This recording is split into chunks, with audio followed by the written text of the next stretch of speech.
Assalamualaikum warahmatullahi wabarakatuh. Dalam kesempatan kali ini, saya akan kembali membahas soal P3K, kompetensi teknis untuk guru pendidikan agama Islam.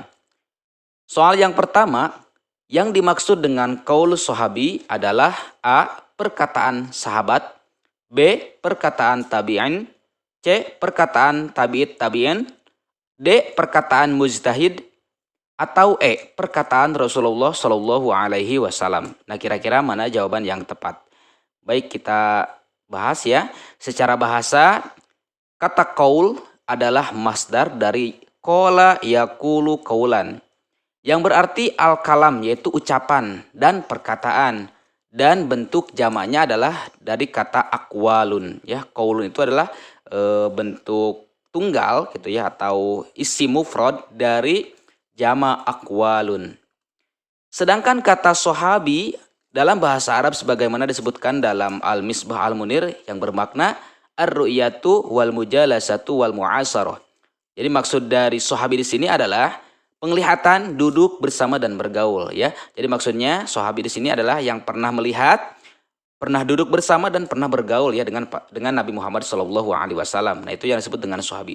Jadi kita tentukan jawaban untuk soal yang pertama. Maksud dari qaulus sahabi di sini adalah perkataan sahabat. Ya, perkataan para sahabat. Itu adalah qaulus sahabi.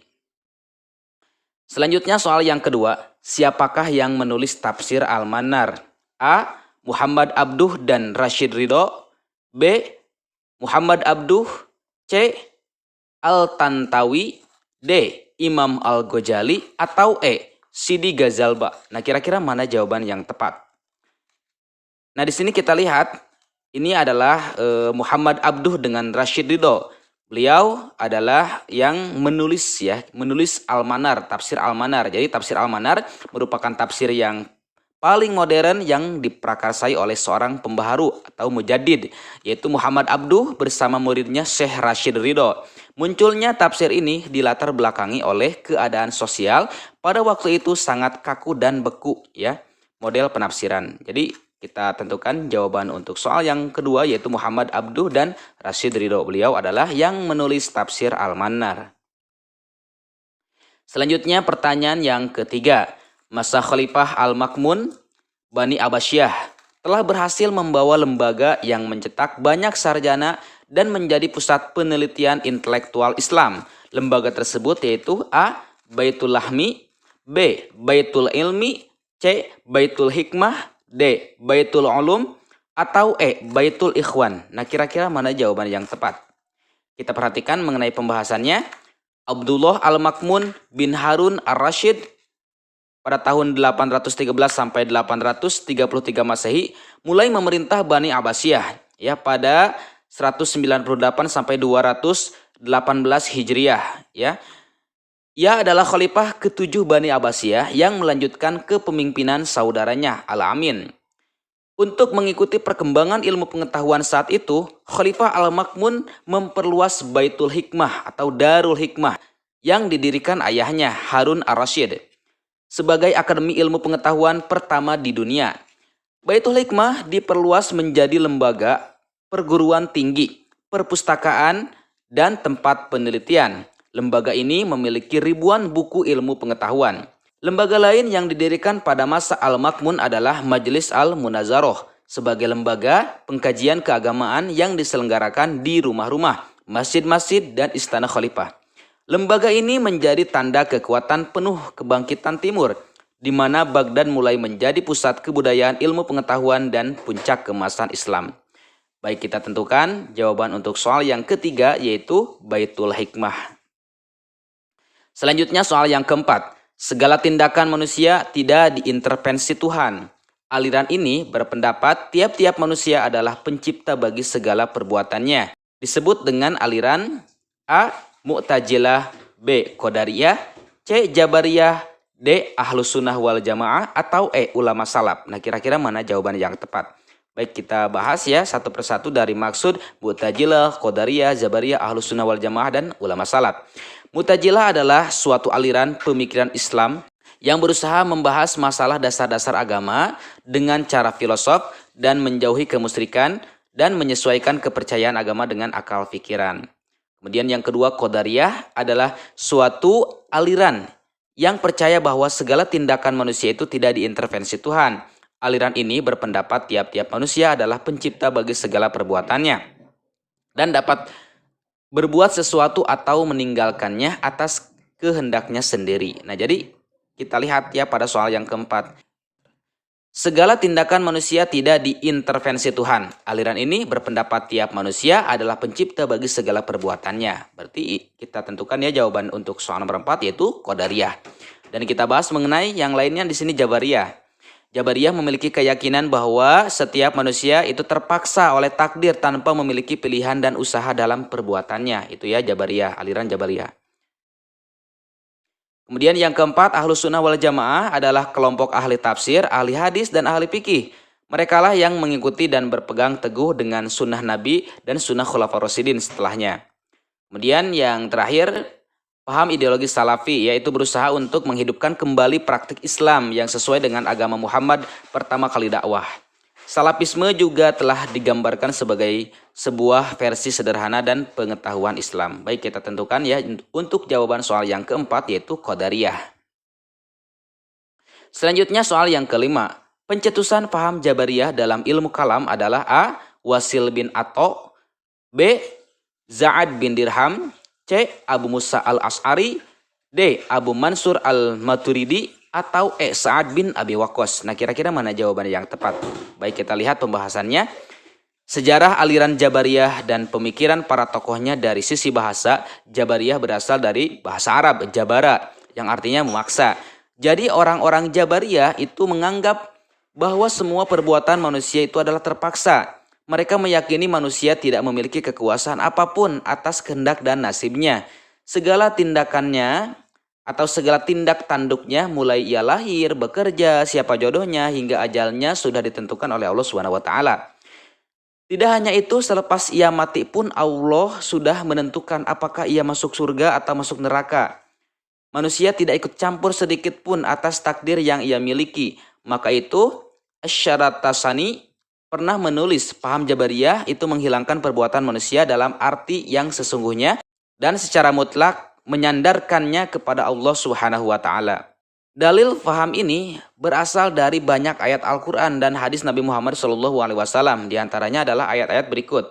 Dan kamu tidak menghendaki atau menempuh jalan itu kecuali bila dikehendaki oleh Allah Subhanahu wa taala. Itu dalam Quran surat Al-Insan ya ayat 30. Aliran Jabariyah ini itu lahir di Khurasan Persia dengan tokohnya bernama Jaham bin Sofwan.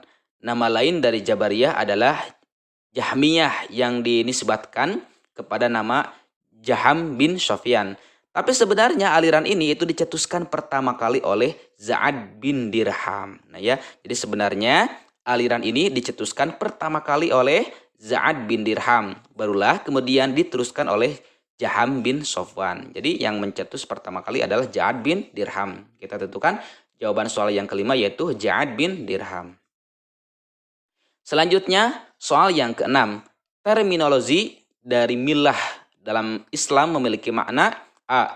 Suatu nilai yang mengandung prinsip ajaran.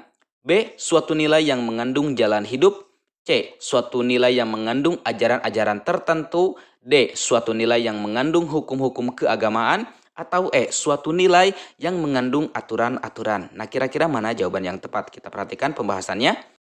Milah adalah kewajiban-kewajiban hidup yang harus dilaksanakan demi tegaknya aturan-aturan.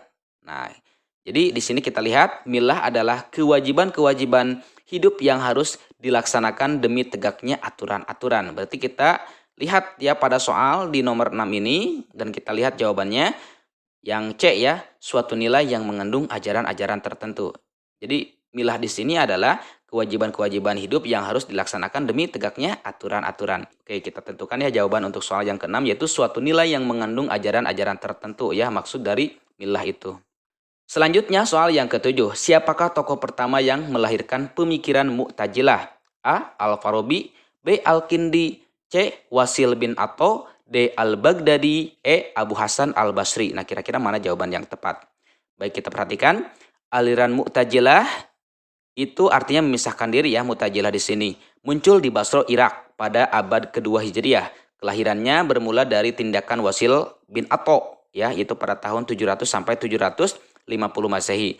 Berpisah dari gurunya Imam Hasan Al-Basri karena perbedaan pendapat. Hasan Al-Basri berpendapat mukmin yang melakukan dosa besar itu masih berstatus mukmin.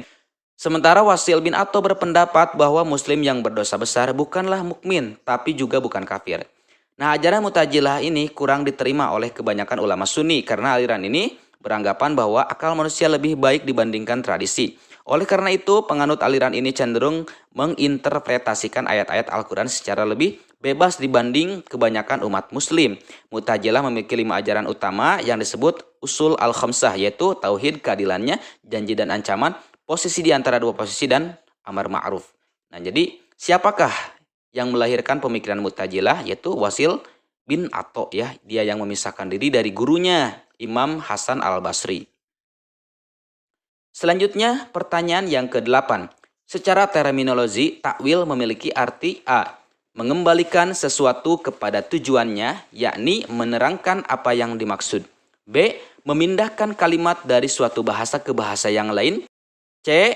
Menghadapkan makna marjuh karena ada menyertainya. D. Cara mengungkapkan petunjuk, kandungan-kandungan hukum, dan makna-makna yang terkandung di dalamnya. Atau E. Mengembalikan makna yang lemah kepada makna yang kuat. Nah, kira-kira mana jawaban yang tepat? Dalam bukunya yang berjudul Ulumul Quran, Profesor Dr. Haji Abdul Jalal HA menerangkan di sini maksud atau pengertian dari terjemah, tafsir, dan takwil ya. Terjemah itu menurut bahasa, terjemah berarti salinan, mengganti, menyalin, dan memindahkan. Sedangkan menurut istilah, terjemah berarti menyalin atau memindahkan kalimat dari satu bahasa ke bahasa yang lain. Berarti ini kita lihat karena pertanyaannya adalah takwil ya. Sedangkan di sini ada jawaban memindahkan kalimat dari satu bahasa ke bahasa yang lain, itu yang B ya. Berarti salah. Karena itu adalah pengertian dari terjemah. Kemudian kita perhatikan yang lainnya di sini tafsir ya. Maksud dari tafsir. Menurut bahasa, tafsir berarti keterangan atau uraian. Menurut istilah, tafsir berarti ilmu mengenai cara pengucapan lafal-lafal Al-Quran serta cara mengungkapkan petunjuk, kandungan-kandungan hukum, dan makna-makna yang terkandung di dalamnya. Yang D salah juga. Jadi yang B salah, yang D salah. Kemudian selanjutnya yang ketiga, takwil menurut bahasa, takwil berarti menerangkan atau menjelaskan. Menurut istilah, takwil berarti mengembalikan sesuatu kepada tujuannya. Nah ini ya, mengembalikan sesuatu kepada tujuannya, yakni menerangkan apa yang dimaksud. Nah ini adalah pengertian dari takwil. Jadi jawabannya adalah yang A. Secara terminologi atau secara bahasa, takwil memiliki arti mengembalikan sesuatu kepada tujuannya, yakni menerangkan apa yang dimaksud. Jadi jawabannya adalah yang A. Selanjutnya yang ke-9, ayat Makkiyah dalam Ulumul Quran adalah ayat atau surat yang turun sebelum hijrah Nabi Muhammad SAW. Yaitu jawaban yang tepat adalah yang C untuk pertanyaan yang nomor 9. Selanjutnya yang terakhir nomor 10. Apa yang dimaksud dengan ayat-ayat mutasabih? A. Ayat-ayat yang samar, sulit dipahami, dan hanya diketahui hakikatnya oleh Allah Subhanahu wa Ta'ala. B. Ayat-ayat yang mengandung nilai-nilai muamalah. C. Ayat-ayat yang memiliki makna jelas dan tidak ambigu. Atau D. Ayat-ayat yang mengandung ajaran-ajaran ibadah. Nah kira-kira mana jawaban yang tepat ya? Maksud dari ayat-ayat mutasabih. Nah di sini kita jelaskan ya. Jadi pengertian dari ayat muhkamat, ayat mutasabihat gitu ya apa? Ayat-ayat muhkamat adalah ayat-ayat yang memiliki makna jelas dan tidak ambigu. Berarti ini kebalikannya dari mutasabihat. Artinya ayat muhkamat pemahamannya tidak diragukan dan mudah dipahami tentang makna dan isinya.